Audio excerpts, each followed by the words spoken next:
Right, in this video, we're going to go over the editing for the listing example number 1, which is the same listing that's in the drone photo shoot and the Twilight shoot. So I have the folder right here that has our raw files in it. Now we're in Lightroom Classic, we're just going to import that folder. And I'm going to go a little quickly because we do have the raw to edited images file video done. So I'm just going to go quickly with this. No presets on the import these. And then we're going to export all the exteriors into one folder and all of the interiors into another folder.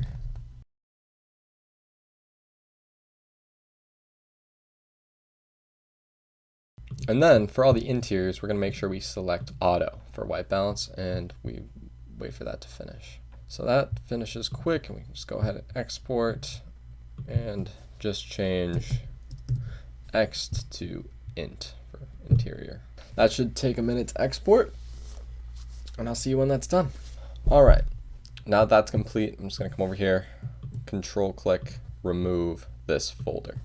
Then I'm going to quit Lightroom so we don't have too many programs open. Now we have these two folders. I'm just going to open Photomatix Pro 6, automate, batch bracket. Exterior is selected already, so I'll start with the exterior. Image alignments on, ghost removals on. Merge 3 files at a time. Select folder a.exterior.listing.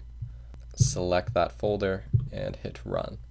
You can choose to do process by folder or individual files. I prefer folder. Make sure you, instead of hitting select folder, to do the second one, you come back up, automate, batch bracket, open a whole new window, then change everything over to our interior settings, which is these turned off, interior preset on, and then just select your interior folder. And then you can just wait for these to finish processing. Now these are completed.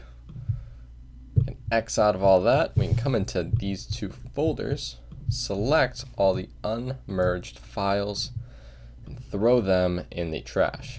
And then usually I would also throw this folder in the trash at this point. Now, I'm just gonna come into Lightroom again. I wish I knew how many hours total in my life I've spent in Lightroom up to this point. It'd be a big number. Desktop, and then just import the exteriors with the exterior preset and import. You can do this one at a time, like do it, edit all of them, but I'm just going to import both of them right now and then import the interiors with the interior preset. And we'll just come down here. And now we can start selecting which photos we want. I think I'm going to edit the exteriors first. So looking around, I like that. I like to run through all of them first before I make my selections sometimes.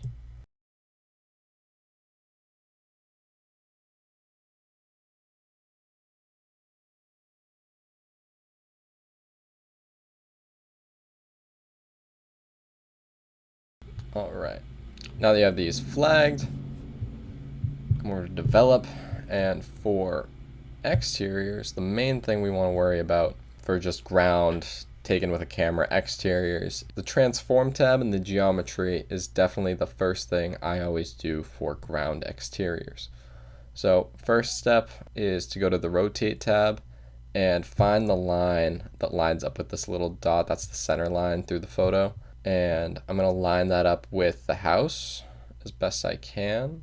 Then go to the vertical, do a little bit of vertical, and if it needs it, if it looks like it distorted the house a little bit, you can make the photo a little tighter this way to compensate for that distortion. And then cropping the photo so that the house is nice and centered in this box. So I don't want to crop it so it's perfectly centered because this kind of looks too much driveway, not enough sky. So kind of like in a little bit the balance I like of that, and maybe a little bit over here. Yeah, that looks good to me. So come down here, same process, and then we're just going to do the same process for all of them.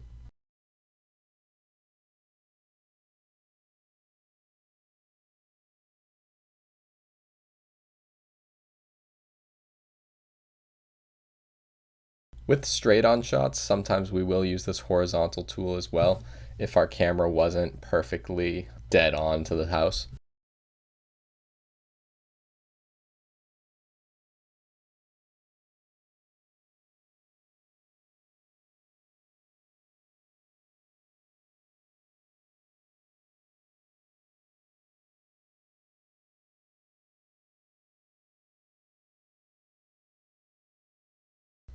Sometimes with these where we're shooting not up at the house, but we're shooting directly straight on at the house so that the verticals are all lined up, you can just hit auto. It looks fine. Same thing with this.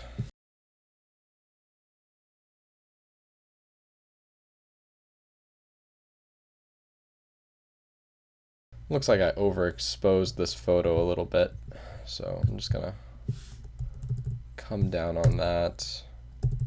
Maybe this one a little bit too.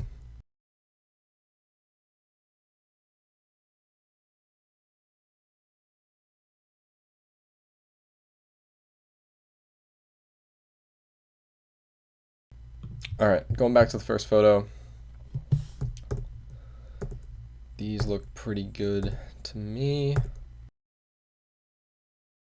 So I'm gonna take all of these and head over to Photoshop. There is a falling leaf captured in this photo. You don't see that every day. All right, so this doesn't need any photoshopping. I mean, you could take these leaves off, but which I will do because I pointed it out. But normal shoot, those details aren't really gonna matter. Just showing you guys how to do it with this tool right here, the spot heal brush tool. To switch between these, just control click on that.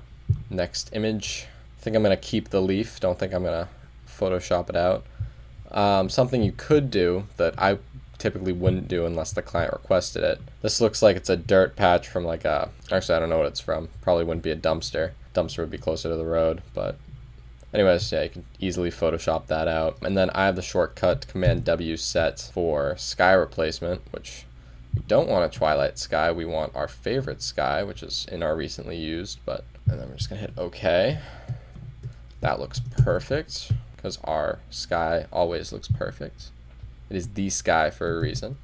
And then just make sure when you're adding skies, you're flipping every other photo so you don't get a weird effect while changing photos. So, I mean, there's a little blue that the sky kind of went into this telephone pole, but it's really not worth our time to get into that and fix that.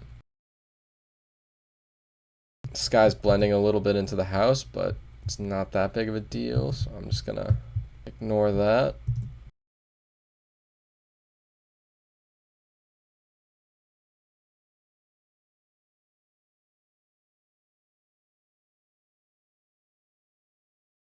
And then because that was roughly the same angle onto the house, or actually, I'm still gonna flip this guy.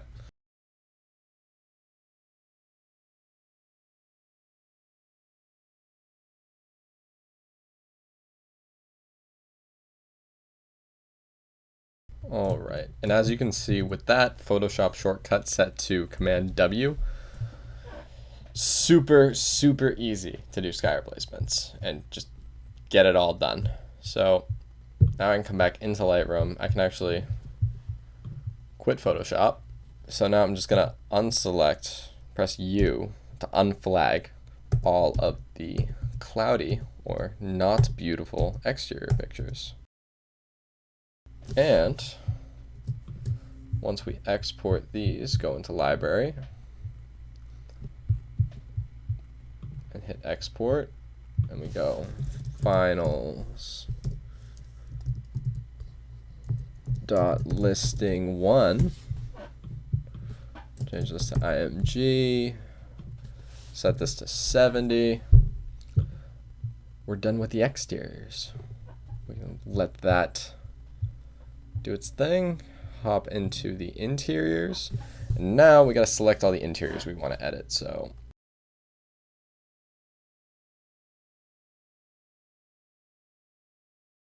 also selecting from the develop tab, usually the preset will be applied, so you don't have to like wait for the preset to be applied. So usually I'll come in here to select. That's a good shot. That's good.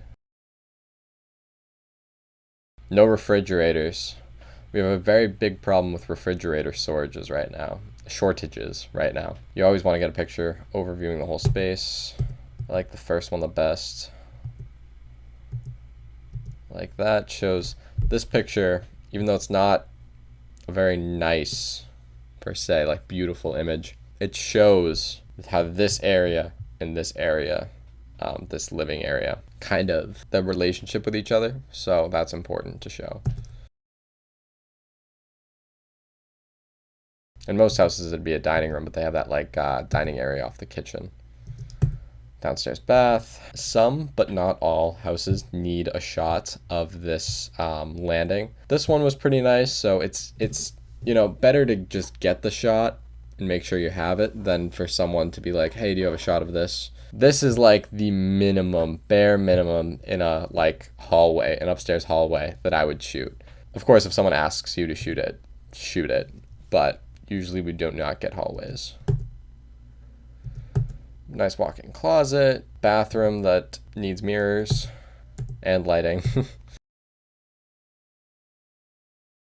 Usually, like if this was not like a nice shower, if the tile wasn't as nice as it was, we would just get this shot and be done with the bathroom. But because really nice tile, the fixtures are over here, might as well get the shot going back. Agent might not use it, but it's fine. That is Aman. He helps me with the videos. He's great. We're not going to use that picture. We're going to want this picture. 31 images.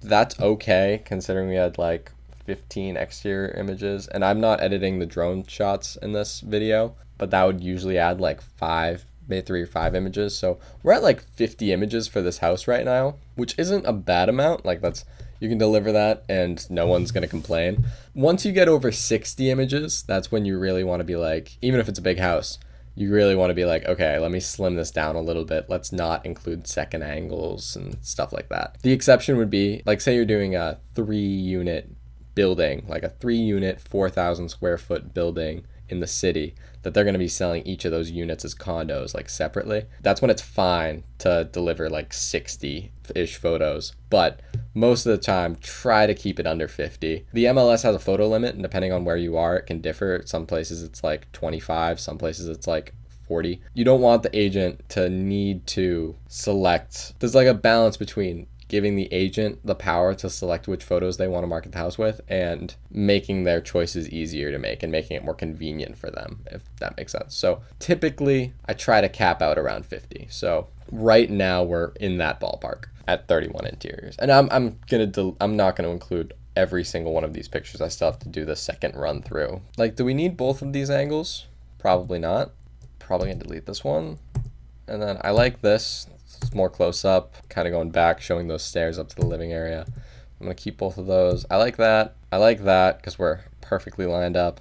So I think I'll keep both of those. Keep that.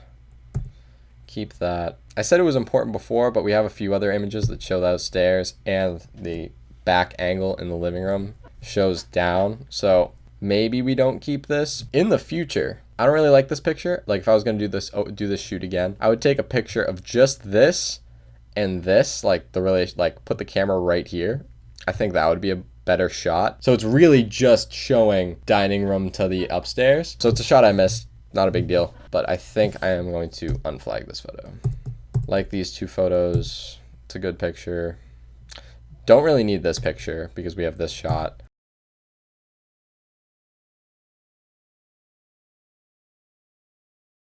I always include a walk-in picture. The back angles on these bathrooms, I mean, they're not 100% needed, but they're nice to have, so I'm going to keep them. Because you can't see the closet in this photo, it is nice to show it in this one. That almost seems like it's not the same bedroom, but I know it is.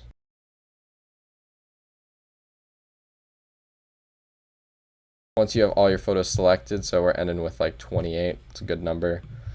I'm going to come over here, go to the basic tab, and then we're just going to do our exteriors. So I always use the keypad. If you just hover your mouse over this, you can use the keypad. It's much more precise than trying to roll your finger to get these to go where you want. So 75 looks good on that. I think 80 or 90, maybe 90 on that. Yeah, 80 on that probably, or 0.8, sorry.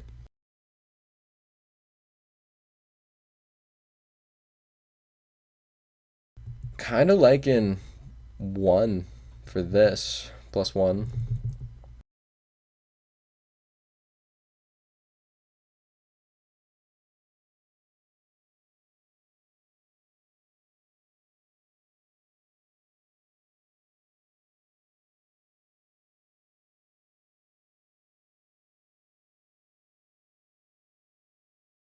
I probably should have closed this door, just as a note, because this kind of looks bad, and it would show off the closet that's behind there. Maybe I kept it open because there's no closet door. I'm not sure. Actually, there is a closet door. I lied. Yeah, I probably should have closed this door, but fine, we'll survive.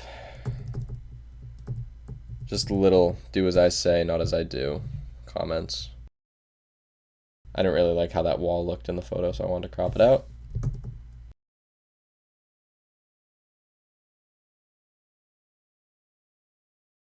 Alright, so that's all the photos, and I usually run through them one more time just to get my impression of them again, to see if I think they're too dark or too bright. Sometimes I do this, sometimes I don't, depending on my mood, I guess. Yeah, just run through them again. Seems like a very uncontrasty photo to me. Which is unfortunate, but that's fine.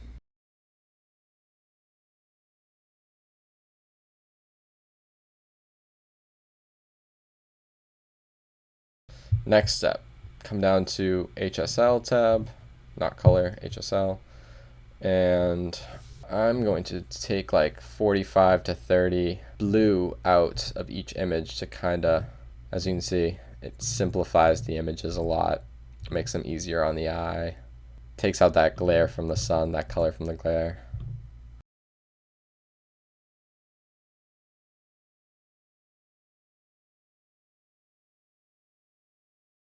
In this house, there was no reason to keep any of the blue. There was no blue furniture, no blue artwork, nothing like that that I had to mess around with, so that was pretty easy. Then, just run through all the photos. Usually hit auto. Sometimes auto does things like that, where it makes the photo not look natural, so then you kind of gotta do it the real way. That looks good to me. That could use a tiny adjustment. What does auto do? Yeah, auto looks fine on that. A lot of times just hitting auto. But sometimes auto doesn't work. Like, I feel like that just made it more wonky. For places with straight lines, like straight horizontal lines, you can hit full instead of auto. But if you hit full on something like this, like an angled shot, it usually makes it a little weird. So auto and full are making this picture weird. So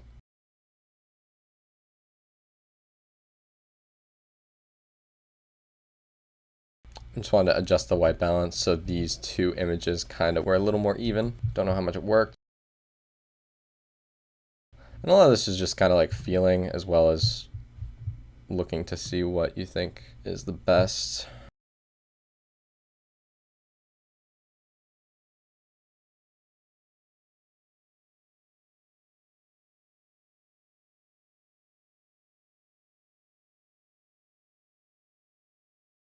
Okay, now you've done the geometry, the color corrections, like the blue corrections, and the exposure corrections for your images. Now you're just going to do, if you choose to do fireplace replacements with every shoot, you're just going to bring that fireplace image, or however many there are, into Photoshop, which this listing only has one. I'm going to do that. So go into desktop, editing files, fire, PNG. And we're just going to place that here. That looks like a realistic-ish size. And then I have a command. All right, so make sure this line parallel with this line parallel with this line parallel with that line.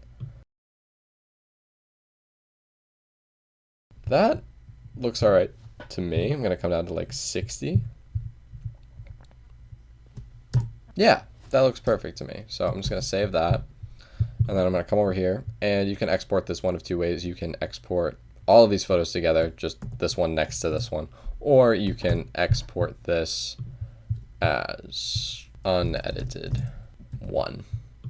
So it's a different file name. And then before you export all of them, just remove that. Then come over here, select them all, hit export, and back to IMG.